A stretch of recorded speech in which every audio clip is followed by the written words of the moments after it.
Existe realmente felicidade em Cristo? Ou tudo isso é uma fantasia, é uma utopia? É isso que eu quero falar aqui neste vídeo. Trazer uma mensagem para você que desistiu da felicidade, tá? E para você que não está encontrando esta felicidade em Cristo. Eu quero falar aqui um pouquinho neste vídeo. Mas desde já eu já peço a sua colaboração, né? Para que você que não é inscrito no canal, se inscreva no canal, ajude esse canal, ajude que essas mensagens possam chegar a vidas, a pessoas aí que estão sofrendo. Amém? Eu conto com a tua colaboração. Deixa o seu like, não esqueça de deixar o like. Porque às vezes as pessoas assistem, né, os vídeos e não dão o joinha. Então, não custa nada, aperta o dedinho, tá? Isso vai ajudar o canal a crescer. Amém? Então vamos à palavra do Senhor.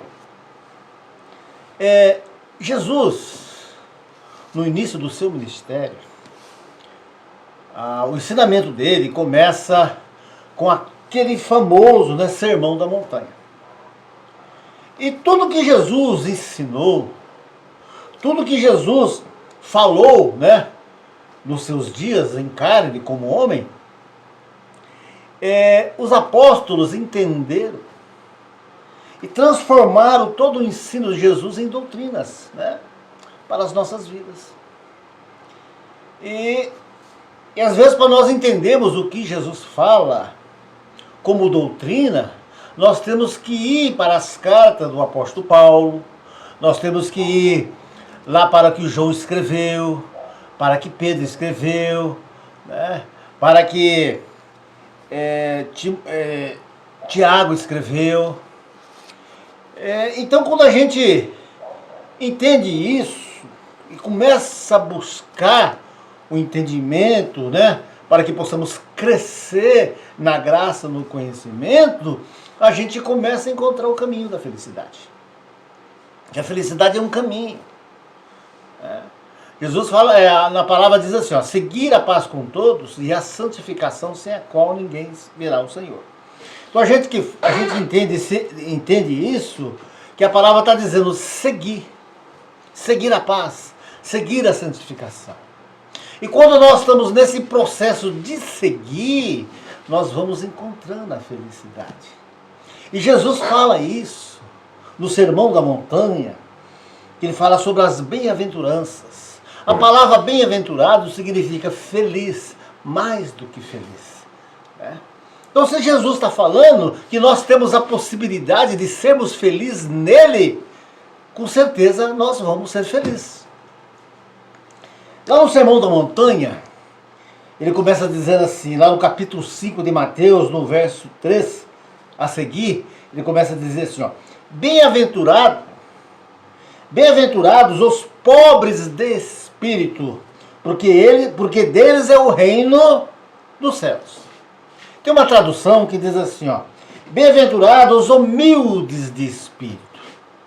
Mas aí no mundo, quando as pessoas entendem diferente, dizendo que uma pessoa pobre de espírito é uma pessoa sem perspectiva de vida. Mas não é isso. O que o texto está dizendo, o que o versículo está dizendo, bem-aventurados os pobres de espírito, quer dizer, bem-aventurados os humildes de espírito, significa o quê? Bem-aventurado, feliz, aquele que chega a um ponto da tua vida, que diz assim, Senhor, eu preciso do Senhor da minha vida. Quando Jesus falou assim, ó, sem mim nada podeis fazer, é como Jesus estivesse falando aqui em outras palavras. Ó, vocês não conseguem ir além. Vocês não vão encontrar felicidade se eu não estiver em vós. Então, bem-aventurados, felizes, aqueles que reconhecer a tua pequenez, a tua dependência, a tua fragilidade em Cristo. Então, quando nós entendemos isso, e quando nós começamos a viver isso, buscar isso em Deus, aí as outras bem-aventuranças começam a cumprir na nossa vida. Ele dá continuidade. Bem-aventurados que choram, porque eles serão consolados. Bem-aventurados que têm fome e sede de justiça. Essa fome aqui, sede de justiça, é vontade de conhecer a Deus. É vontade, desejo de conhecer ao Senhor Jesus.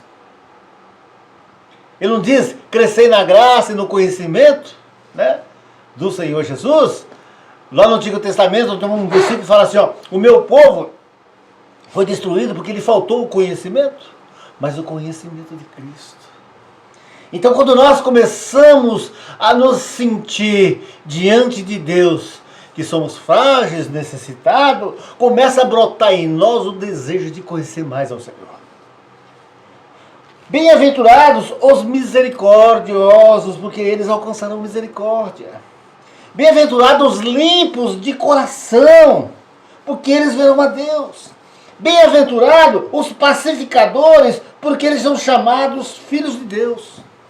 Bem-aventurados os que sofrem perseguições. Bem-aventurados os injuriados, porque deles é o reino do céu. Então essa felicidade, ela só vai dar início na nossa vida. Nós só vamos começar a encontrar essa felicidade quando nós reconhecermos que somos frágeis e necessitados de Deus. E os apóstolos traduziram isso nas suas cartas. Se nós formos lá para Romanos, nós vamos entender um pouquinho do que eu estou falando com mais precisão. Paulo, no capítulo 12 de Romanos, no verso 2 e 3, que diz assim, ó. E não sedes... Nós vamos começar no capítulo 1, 12, 1 e 2. Capítulo 12 de Romanos, verso 1 e verso 2, que diz assim, ó. Rogo-vos, pois, irmãos, pela compaixão de Deus, que apresentei os vossos corpos em sacrifício vivo, santo e agradável a Deus, que é o vosso culto racional. O que Paulo está dizendo aqui? Entrega a tua vida, entrega o teu ser em sacrifício vivo, quer dizer, se ofereça a Deus, entrega a tua vida ao Senhor. Sinta-se pequeno diante de Deus. Sinta-se necessitado diante de Deus. Sinta a tua pequenez diante de Deus. É o que Paulo está dizendo. Apresentar o nosso corpo, nossa carne em sacrifício vivo. Oferecer a Deus e negar as nossas paixões, negar os nossos desejos ainda, que ainda são mundanos. Entregar tudo a Deus. Negar a nós mesmos. Aí no verso, aí ele diz que esse é o nosso culto racional, é a nossa adoração racional. No verso 2 ele continua dizendo, e não sedes conformados com este mundo, mas sede transformado pela renovação do vosso entendimento, para que experimentais qual seja a boa e agradável, perfeita vontade de Deus. Então, quando eu entrego minha vida para o Senhor, eu falo, Senhor, eu me rendo a Ti. Se a gente não fizer isso, a gente nunca vai ser morada do Pai e do Filho. Se a gente não fizer isso, a gente vai começar a viver cabisbaixo, triste. Você não conhece pessoas assim? São servos a Deus, diz que são crentes, né? Mas se olha para a cara do irmão, é a cara de tristeza. Você olha para a cara da irmã, aquela cara de tristeza. Ei, se Jesus habita em mim, eu tenho que resplandecer. Muitos ainda não entenderam isso, não vivem isso que eu estou falando aqui, que o Evangelho nos diz, nos ensina a como nos comportar, como sermos. Aí as pessoas não entendem e começam a buscar a Deus de forma errada. Só tem um jeito de nós começarmos a buscar o Senhor. É o que Jesus disse aqui, ó. Bem-aventurados os pobres de espírito, bem-aventurados os humildes de espírito, porque eles verão a Deus, porque deles é o reino do céu. Então, felizes é o que se entrega a Deus. Felizes. Felizes é o que se entrega a Deus E como Paulo está dizendo aqui, e que viemos experimentar qual seja e boa, agradável e perfeita vontade de Deus. Então, a partir desse momento, nós começamos a entender qual é a vontade de Deus sobre as nossas vidas.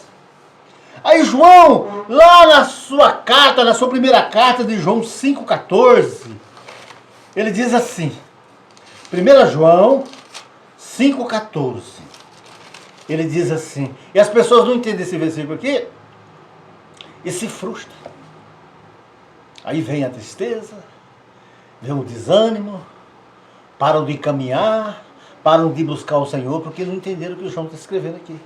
Lá em João 5,14, 1 João 5,14, lá no finalzinho, perto de Apocalipse, diz assim, ó, esta é a confiança que temos nele que é em Cristo, que se pedimos alguma coisa segundo a tua vontade, ele nos ouve.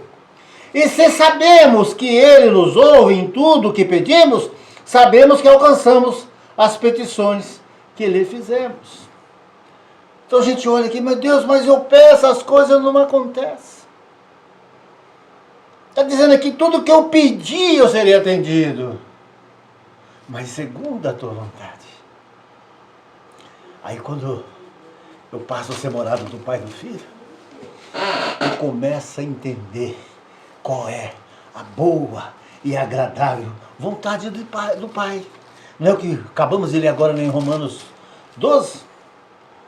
E não sede conformados com esse mundo, mas sede transformados pela renovação do vosso entendimento, para que experimenteis qual seja a boa, agradável e perfeita vontade de Deus.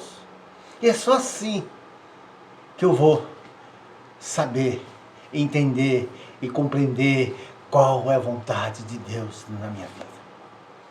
Quando eu começo a dar os meus primeiros passos, de negar a mim mesmo, e dizer, Senhor, eu me rendo a Ti. Reconheço que sou pequeno, reconheço que sou frágil, reconheço que sou necessitado do Senhor. Faça isso, experimente fazer isso, se você não fez ainda. Se você anda triste, se você anda cabisbaixo aí pelos campos, né? Às vezes querendo retroceder, voltar para trás, faça isso. Tu verás a diferença. Faça isso. Amém? E que você seja feliz. Que você encontre essa felicidade em Jesus. Porque só Jesus, esse mundo não tem nada para nos oferecer. Amém, queridos? Que Deus abençoe a todos em nome de Jesus. E não esqueça de deixar o seu joinha e se inscrever se você ainda não é inscrito no canal. Amém. Que Deus abençoe a todos em nome de Jesus.